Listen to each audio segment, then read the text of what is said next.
Hi friends, welcome back to my channel S M kitchen and vlogs. ఈ రోజైతే మేము ప్రకాశం barrage దగ్గరికి వచ్చామండి. సో మనకి పడుతున్న వర్షాల వల్ల వరద నీరు ఎక్కువగా అయిపోయి ఇంకా మనకి వరద వచ్చే అవకాశం ఉందని చెప్పి అంటున్నారు. సో అధికారులు అయితే తగిన జాగ్రత్తలు అయితే తీసుకుంటున్నారు, కానీ ఎప్పటికప్పుడు ఇంకా కొంతమంది పుకార్లు అయితే లేపుతున్నారనమాట. సో అది నిజమా కాదా, అసలు ఎంతవరకు వాటర్ వచ్చినాయని చెప్పి చూద్దామని వచ్చాము. ప్రకాశం బ్యారేజ్ వద్ద అయితే వాటర్ అయితే ఇలా ఉన్నాయండి. అంటే వరద నీరైతే ఇలా ఉన్నాయి, ఇలా ప్రవహిస్తున్నాయన్నమాట. సో ఇంకా జనాలైతే తెగ చూడటాకైతే వస్తున్నారు. కానీ పోలీసులు అయితే ఇక్కడ అడుగడుగున అయితే ఉన్నారండి. అంటే వెళ్ళొద్దు, మీరు వెళ్ళిపోండి ఇళ్ళకి అని చెప్పి వాళ్ళైతే హెచ్చరిస్తున్నారు. సో అడుగడుగున అయితే పోలీసులు అయితే చర్యలు తీసుకుంటున్నారండి. ఎవరిని అక్కడ నుంచోనివ్వట్లేదు. సో చూసేవాళ్ళు కాస్త అలా వీడియో తీసుకొని వచ్చేస్తున్నారు, లేదా ఫోటోలు దిగి వచ్చేస్తున్నారు అంతే. ఎక్కువసేపు అయితే ఎవరిని ఉండనివ్వట్లేదండి. ఎందుకంటే అక్కడ వరద నీరైతే కొంచెం ఎక్కువగానే ప్రవహిస్తుంది. సో చూడండి ఎంత దారుణంగా అయితే అంత దారుణంగా ఉంది. చూస్తుంటే భయమేసింది. సో అక్కడ చూడండి, ఆ ప్లేస్ చూస్తుంటే ఇంకా భయమేసింది నాకు. అందుకే చూపిస్తున్నాను చూడండి. అసలు అక్కడైతే వాటర్ మరీ ఉప్పొంగిపోతున్నాయన్నమాట. ఇంకా చాలామంది అసలు వరదలొస్తాయా? ఇది చూస్తుంటే భయమేస్తుంది అని చెప్పి అనుకుంటున్నారక్కడ. కానీ దేవుడి దయ వల్ల మనకి అధికారులు తగిన చర్యలే తీసుకుంటున్నారని అనుకుంటున్నాను. ఎందుకంటే మనకి ఎక్కడ చూసినా కూడా ఉన్నారండి అవైలబుల్ అయితే పోలీసులు. సో మనకి ఏ ఇన్ఫర్మేషన్ అయినా కూడా వాళ్ళు ఇచ్చే విధంగా అయితే ఉన్నారు. అందుబాటులో అయితే ఉన్నారండి.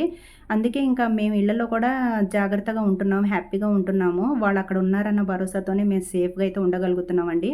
లేదంటే ఇంకా నిద్రలు ఉండవు ఒక్కొక్కళ్ళకి, టెన్షన్లు తప్పించి. సో వాళ్ళ వల్లే మేమైతే అంత ఫ్రీగా ఉంటున్నాము.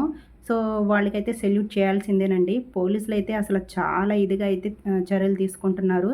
చాలా సేఫ్‌గా, అంటే ఒక్కొక్కళ్ళని అసలా చాలా ఇదిగా అండి, మీరెళ్ళిపోండి ఇళ్ళ దగ్గరికి, అసల ఇక్కడ ఉండొద్దు, ఏ టైంలో ఎలా ఉంటదో తెలీదు, వెళ్ళిపోండి అని చెప్పి చక్కగా చెప్తున్నారు. సో, వాళ్ళైతే అసల ప్రతి క్షణం కూడా ఇంకా ప్రకాశం బ్యారేజ్ దగ్గర చుట్టూరు కూడా వాళ్ళైతే కాపలా ఉన్నారండి. ఇంకా వాళ్ళు అంతలా చెప్తున్నారంటే మనం కూడా అర్థం చేసుకోవాలి.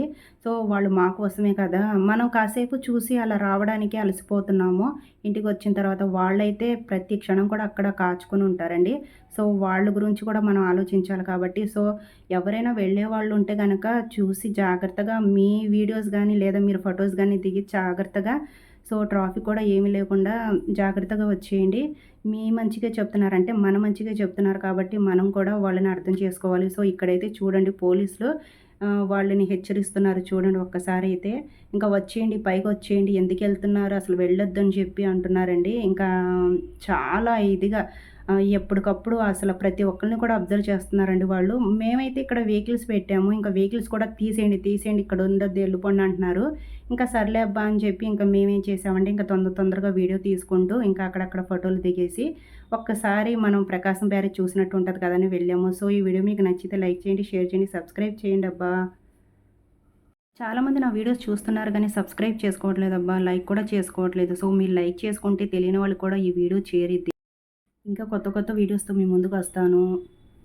సో నేను పడిన కష్టం, అంటే నేను ఒక ఆడపిల్లని నుండి బయటికెళ్ళి ఇలా వీడియో తీస్తున్నానంటే మీరు నాకు సపోర్ట్ చేయాలి కదా. సో మీ సపోర్ట్ ఉంటే నేను మరిన్ని వీడియోస్తో మీ ముందుకు వస్తాను అబ్బా. సో లైక్ చేయండి, షేర్ చేయండి, సబ్స్క్రైబ్ చేయండి, మర్చిపోవద్దు. బాయ్.